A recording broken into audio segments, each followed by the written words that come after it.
Robin Rafale जब से assistant secretary of state बराए जनूबी और सेंट्रल एशिया तैनात हुई, भारतीय मीडिया की नफरत का निशाना बनी रही। उसने अपनी जिम्मेदारियां संभालते ही कश्मीर को एक मुतनाज़ इलाका करार दिया। अक़वाम मुत्तहिदा में सितंबर 1994 में पाकिस्तान की तरफ से पेश की जाने वाली करारदाद की हमायत में उसने पाकिस्तान में अमरीकी सफ़ीर से फ़ोन पर गुफ्तगू की। करारदाद कश्मीरियों पर मज़ालिम की मजम्मत पर मबनी थी। उसकी इस गुफ्तगू को भारतीय खुफिया एजेंसी रॉ ने टेप करके अमरीकी हुक्काम को पहुंचाया। भारतीय सेक्रेटरी खारजा क्रिस श्रीनिवासन ने रिटायरमेंट के बाद 2012 में 17 साल बाद अपनी किताब में इंकशाफ किया कि इस रिकॉर्डिंग के बाद अमरीकी हुक्काम से एहतजाज किया गया और कहा गया कि वो पाकिस्तान की करारदाद की मुखालफत करें। भारतीय वजीर खारजा नरसिम्हा राव ने बहुत जोर दिया, लेकिन अमरीकियों ने यह कहकर टाल दिया कि अगर हम खिलाफ वोट देंगे तो कश्मीर में दहशतगर्दी में इजाफा होगा। अलबत्ता उन्होंने हमायत नहीं की। जब 2014 में रॉबिन रफेल के खिलाफ FBI की इंक्वायरी शुरू हुई तो राय की यह रिकॉर्डिंग भी उसके खिलाफ इस्तेमाल की गई।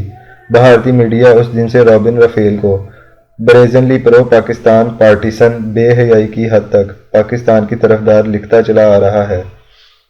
राफेल की वजह से ही सदर बिल क्लिंटन के दोनों अदवार में कश्मीर का मौजू अमरीका पाकिस्तान दो तरफा मुज़ाकरात में और भारत पाकिस्तान के दो तरफा मुज़ाकरात में भी एजेंडे का हिस्सा बना रहा है। ये अहम पेशरफ्त बेनज़ीर के अप्रैल 1995 के अमरीका के दौरे से शुरू हुई। इन्हीं दिनों जब पाकिस्तानी सफ़ीर मलीहा लोधी ने प्रेसलर तरमीम के तहत पाकिस्तान पर लगाई गई पाबंदियां उठाने के लिए कांग्रेस की मदद चाही और ब्राउन तरमीम पेश हुई तो उसको रॉबिन रफेल और बिल क्लिंटन ने बहुत सपोर्ट किया, जिसकी वजह से नवंबर 1995 में पाकिस्तान को एक दफ़ा के लिए $368 मिलियन के असले की खरीदारी की इजाज़त दे दी गई। इस वाक़े के बाद तो भारत के मीडिया ने राफेल के खिलाफ जैसे एक महाज बना लिया और इसे आज तक पाकिस्तान का असासा लिखते चले आ रहे हैं। 13 नवंबर 1994 को कंधार की फतह के बाद जब मुल्ला मोहम्मद उमर की हुकूमत कायम हुई तो इस वाक़े ने न सिर्फ पाकिस्तान की तमाम खुफिया एजेंसियों को हैरत में डाल दिया, बल्कि अमरीका समेत अहम ममालिक के सफारत खानों में मौजूद खुफिया वाले भी हैरान थे कि यह मौजा कैसे हो गया है। तालिबान से पहले अफगानिस्तान में खाना जंगी अरूज पर थी, यहाँ तक कि पाकिस्तान के NLC के ट्रकों के एक काफिले को भी अगवा कर लिया गया था और मुजाहिदीन में से कोई भी पाकिस्तानी हुकाम को की सुनता नहीं था। लेकिन तालिबान ने इक़्तिदार में आते ही सबसे पहले NLC के पाकिस्तानी काफिले को छुड़वाया।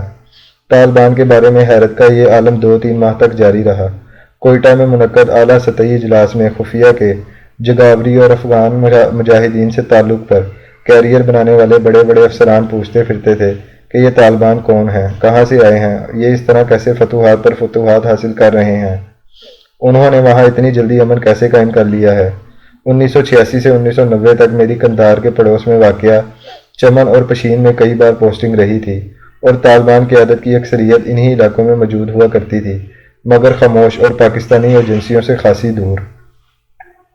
एजेंसियां इसलिए उनके बारे में बहुत कम जानती थीं और मुझसे बार बार मालूमात हासिल करती रहती, ख़ास तौर पर मुल्ला मोहम्मद उमर की पुरस्रार शख्सियत के बारे में हर कोई नित नए सवालात गढ़ कर लाता। ठीक 3 माह बाद 13 फरवरी 1995 को पाकिस्तान में मौजूद अमरीकी सफारतकारों का एक वफद तालिबान ओहदेदारों से मिलने कंधार गया। कहा जाता है कि उनमें रॉबिन रफेल भी मौजूद थी, लेकिन मेरी कोशिश के बावजूद तस्दीक ना हो सकी क्योंकि तालिबान तो उनमें से किसी एक को भी पहचानते नहीं थे। अमरीकी वफद ने बार बार इनसे मुल्ला मोहम्मद उमर और उनकी क़यादत के बारे में सवालात किए, मगर तालिबान ने किसी भी किस्म की मालूमात देने से इनकार कर दिया।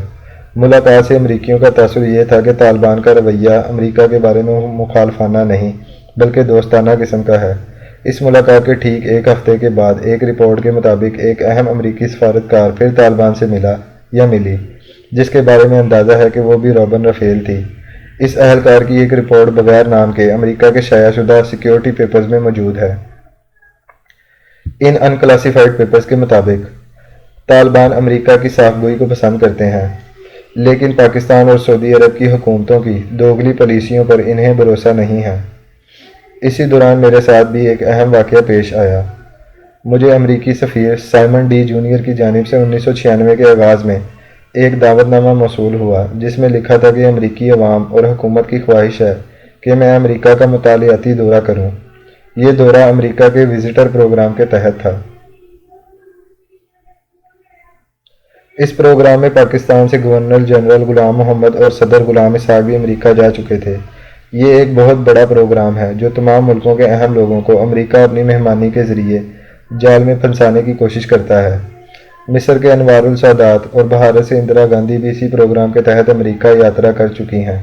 15 जून 1996 से 16 जुलाई 1996 तक एक माह मुझे अमेरिका की लातदाद रियासतों में घुमाया गया और वजारत खारजा से लेकर पेंटागन तक हर वजारत का दौरा भी करवाया गया। बज़ाहिर ये दौरा एक 8 रुकनी ग्रुप के साथ होता रहा, लेकिन मुझसे अलहदगी में लातदाद ऐसी मुलाकातें की गईं जिनमें मुझसे सिर्फ़ और सिर्फ तालिबान और मुल्ला मोहम्मद उमर के मुतल्लिक मालूमात हासिल करने की कोशिश की जाती रही। मेरी मालूमात भी वाजबी सी थीं और जाहिर बात है तालिबान ने खुद को खासा महदूद रखा हुआ था, इसलिए मैं उनके लिए कोई ज़्यादा सूदमंद साबित नहीं हो सका। गर्ज अमरीकी तालिबान के साथ ताल्लुकात बनाने के लिए बहुत ही बेचैन थे और मुसलसल मुज़ाकरात किए जा रहे थे। कई सालों पर मुहीत इन मुज़ाकरात का मरकज़ी किरदार रॉबन रफ़ेल ही थी, जो बार बार तालिबान से मिलने कंधार आती जाती रहती और कोयटा में भी लातदार लोगों से मुलाकातें करती नज़र आती।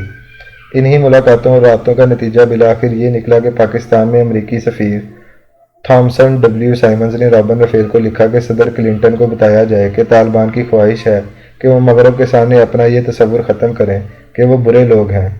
मामलात यकीनन बेहतर हो जाते मगर उसामा बिन लादेन की मौजूदगी ने मसला उलझा दिया। उसामा को सूडान से अमरीकी सफ़ीर टिमोथी कॉर्नी ने जिला वतन करवाया था और वो सीधा जलालाबाद आ गया था। जब तालिबान ने काबल के साथ जलालाबाद पर भी कब्जा किया तो उसामा तालिबान से पहले ही से वहाँ पर मौजूद था। काबल की फतह के सिर्फ 9 दिन बाद ही तालिबान हुकूमत को अमरीकी वज़ीर ख़ारजा वार्न क्रिस्टोफर का यह पैगाम पहुँचाया गया, हम तालिबान से ताल्लुकात इस्तवार करना चाहते हैं। इसके नतीजे में अमरीकी सफ़ीर की मुलाकात तालिबान के कायम मकाम वज़ीर ख़ारजा मुल्ला गौस से हुई। मुल्ला गौस ने कहा कि हमारे यहाँ मौजूद तमाम जहादी किसी दूसरे मुल्क में तकरीब कारी में बिल्कुल मुलव्वस नहीं हैं और हम अमरीकियों को उनके कैंपों का दौरा भी करवा सकते हैं। यह एक बहुत बड़ी पेशकश थी, जिसके बाद मुज़ाकरात का एक तवील सिलसिला शुरू हुआ, जिसका मरकज़ी किरदार भी रॉबन रफ़ेल ही थी।